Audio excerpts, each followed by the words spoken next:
Hello, everyone. We are back here in the carpenter's office in California.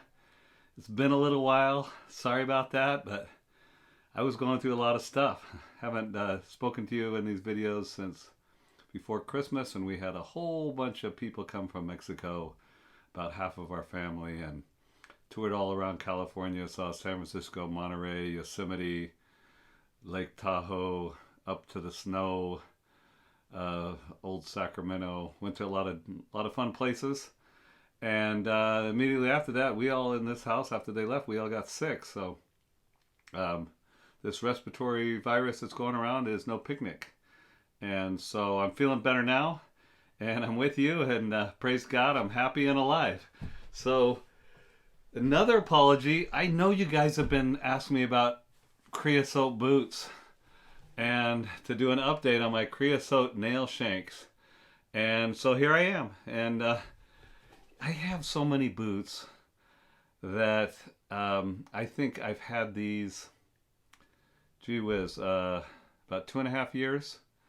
And probably worn them a dozen times. I have so many boots that if I wore every single boot in the rotation, I'd wear every boot like about every 4 or 5 months. So I think I might have worn these a little bit more than lots of my other ones. And of course, they are the prize of the entire collection.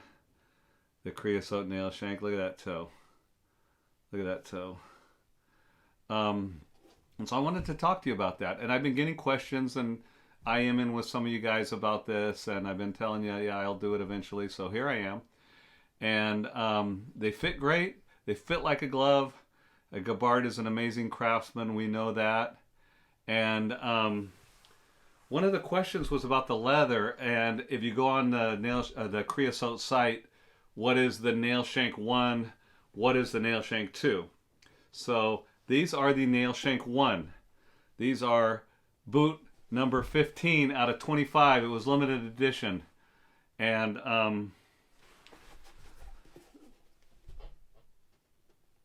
they are now closed and sold out of the Nailshank 1. And he's selling the Nailshank 2. And I think I got mine, I think it was 2019, no, 2018, July when I ordered. And I think I got them 38 months later. I think it was 38. And now it's 42. So he's popular.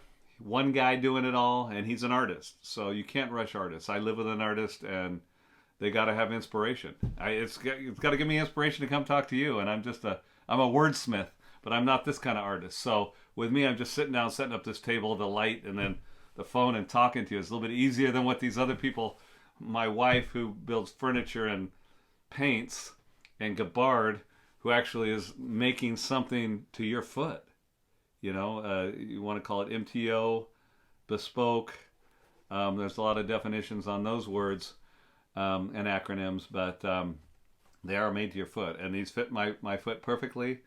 So what is the Nailshank 1? The original came out in 2018. I guess I got mine, I ordered mine, I think, in 2019. No, must have been 2018. And these are Horen, sorry, looking at my notes, Horen Latigo semi-rough out, 5.5 ounce. He calls this finish whiskey barrel. Okay, it is done with, he uses black walnut oil, olive oil, I think gunpowder, and some other, like I've said before, 7 secret spices that I don't know what they are. But it's his own recipe. It's an actual recipe of, you know, because if you see the inside, see how that Horen Latigo looks, you know, it's a little orangey. And so he has, by him, you know, after he receives it, it's the same, the rough outside, the same color all the way through, what it says on the site. And then he applies this finish and gets what he's calling the whiskey barrel finish. Now, when I got these, they were less than half the price of what his offerings are now. So I was happy to get it. I probably wouldn't get it again. I have too much money invested in boots. I could have you guys that have a Harley Davidson, I could trade my boots in on a really nice Harley, but I'm not into that. So but you know what I'm talking about. I have a big investment in this, and I really don't need to spend a bunch more money because I am just actually a simple carpenter. But I'm happy that I got these when I did. And that is the thing, and I've told you this before about paying his price. Because when you order, he wants the money, okay? And I was thinking, man, he just, my money, 3 years, whatever. And but I was extremely happy when I saw how much they had gone up. So what it does is it's kind of, sorry about this comparison. When you pay for your funeral, you lock in that price. It doesn't matter whether you die 20 years later, you already paid for it. And so that's how that is. But when you pay for these boots, same thing. You lock in the price. Doesn't matter how much time elapses, you still got the same price, even if he's charging double for them now. So I got that going for me. The new ones, okay, this is, and I also posted Nailshank number 15, and then someone online was like, what's number 15? Is that a special finish or whatever? No. 25 of these, Nailshank 1. Okay, the original, it's called the Nailshank. The original Nailshank, 25 of them were made to order, and this is number 15 out of the 25. So this is number 15 pair. I don't know, you probably can't see it, but down there, right around the arch of the foot, it's actually got his signature, and it says, I'm sorry, 2022. So if I got a 19, yeah, okay. 2022, it has his autograph, in 2022, and it says number 15. It says it in both the boots, and then it has also, I don't know if you've seen this before, here's the Kreosote Tag. I get it so you can see it. That's the Kreosote Tag. That's the only other marking. The soles, what I had, they came leather. I sent them back, and he put the rubber sole. They are Dr. Soles, so he doesn't have his Dr. Soles making his own sole on these. What happened? I guess after all 25 pairs were ordered, he opened up Nailshank 2. And they are actually called Nailshank 2 on the site. He hasn't closed it off yet. I don't know if they are limited like the first rendition was. But it's a different leather. And I think maybe that's why he started calling it Nailshank 2. Is because he's not using the same leather. Nailshank 2, which the idea or the origin started in a year later in 2019, is Wicked and Craig russet grain and also a 5.5 ounce. Okay, as far as I know, he's using the same finish of walnut, olive oils, gunpowder, or whatever that is on the finish. It looks the same. The one that you see his signature picture that gets passed around the internet is, it's a little bit more, the toe looks more curved up like that in that picture, right? That he's got, and it looks more, fuzzy or funky or whatever, but that's because I haven't worn these much. And one of the things kind of what inspired me to do this video is I wore them the other day. If you're on my Instagram, Happiness Carpenter, or in one of my Facebook groups, Red Wing and Other Boots for Work and Fashion is my main group. I wore them the other day, and I noticed when I took them down, these aren't in a box. They're not stored in a box. They're not stored, laying on each other like that with the eyelets or whatever, shoestrings making marks in the other one. They are just stored, on the shelf in the boot studio, just like that. So, but what I noticed when I put them on and is, okay, it's not a crease yet, but it's starting to get, and this is where, okay, this is the update. this is how they change. It's starting to get little rolls right here. Can you see that? Can you see the little rolls it's getting right between the cap toe and the bottom laces right there? See that? See that roll? See that? It's starting, and some guys love that. Like in the White Cloud and some of the ones coming out of Japan, those amazing makers that they have in Japan. They're loving that rolling of the leather. But I noticed on this one, okay, the left boot, I don't know if you can see it, I'm afraid right there that it's going to start creasing, and it's not creasing. It's fine. When I push on it, you can't see me push on it, but it's good. But so I ordered some boot trees. I don't usually use boot trees. Guys ask about boot trees all the time as well. I don't really use boot trees. I got a few pairs and a few shoe trees. Like my engineer boots, I take those, I call them spaghetti, those pool toys. It's like foam with a hole, almost like a pipe wrap, and I just cut them in short sections, and I compress one down in. It actually worked better than the shoe trees for me. And then in the engineer boots, I get a couple in the two of them like in the shaft, and that's how I do that. But I actually ordered some boot trees. I'm going to put them in here because what I want to do is just kind of keep them like that. And I know when you look at that one, that signature picture I'm talking about, it's like that. You could see all the rolls and the creases right there. I mean, it looks super cool and rustic. So I'm not worried too much about it. I just don't want, if you see, okay, you see some Iron Rangers. Some guys, they get deep creases right here because there's like a little bit too much volume. It's like they bought the shoe too big. Iron Rangers, you got to size a half size down from your mock toe size, at least for me, or from your Brannick, you got to size down. So everything like these are, these are made to order, but usually I'm a 10.5, and so my Iron Rangers are a size 10D. But a lot of guys, I think they get them too big and they wear them, and there's too much volume right here, and they start getting a really, really deep crease right there. And I've seen this in boots before, and you look at it, and it's actually compromising the leather. It's actually splitting the leather right there.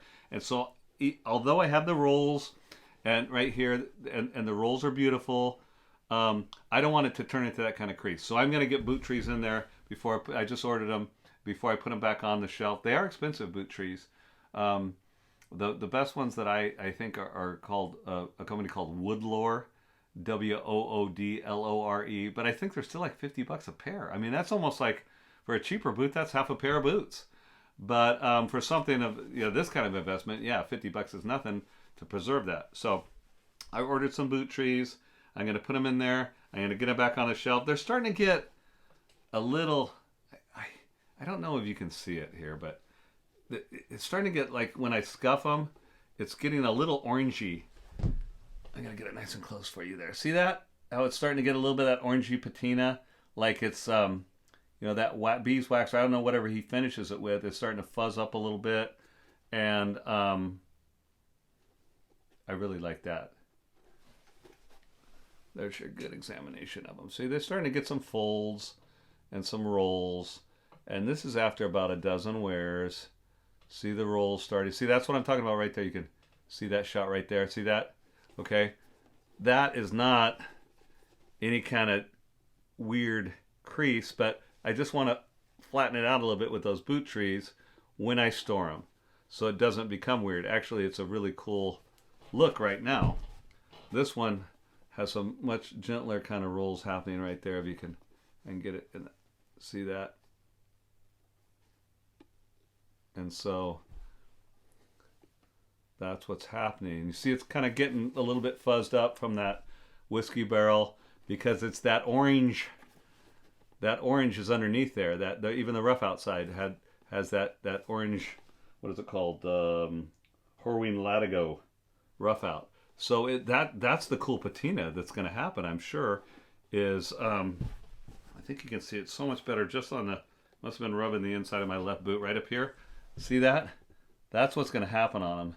And it's going to get hecka cool. And it's going to kind of look like that picture. If this keeps kind of rolling and turning up a little bit, and that keeps fuzzing up, then they will end up looking like that picture.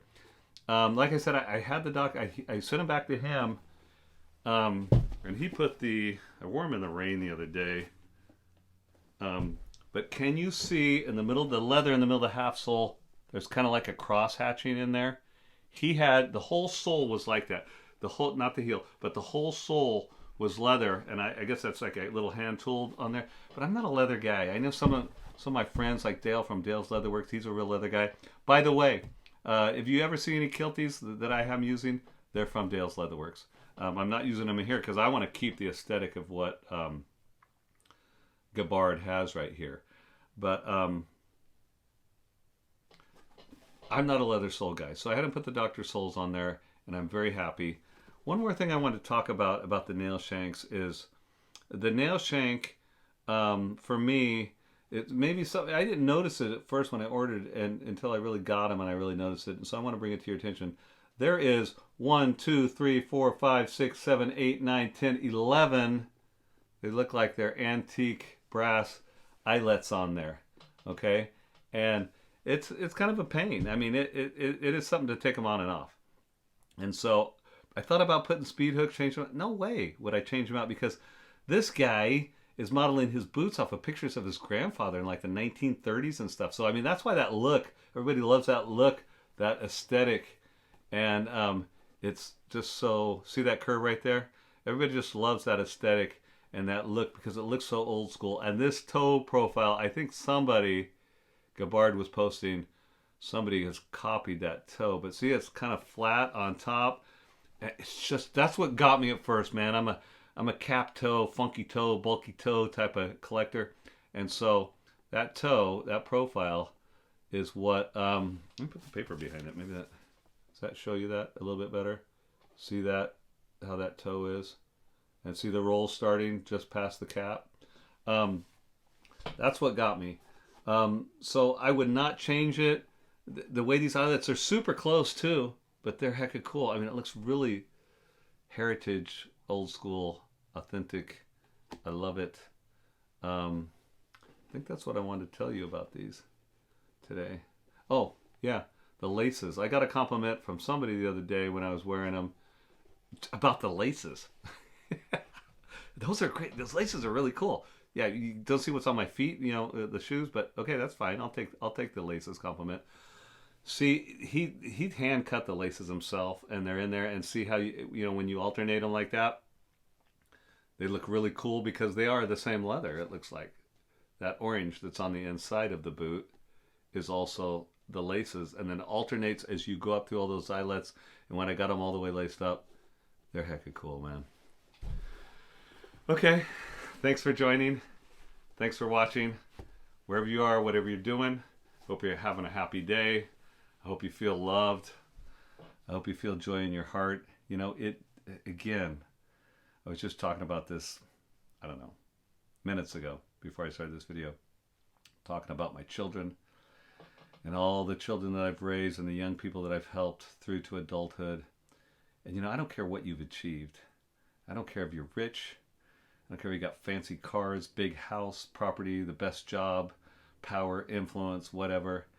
If you are not happy, it does not matter. The prettiest wife, the best husband, partner, whatever. It does not matter if you're not happy. So in this day, which is our only reality, the right now, I pray and I hope with all my heart that you find happiness and that you find love and that you find joy and that you find some really good boots. Happiness.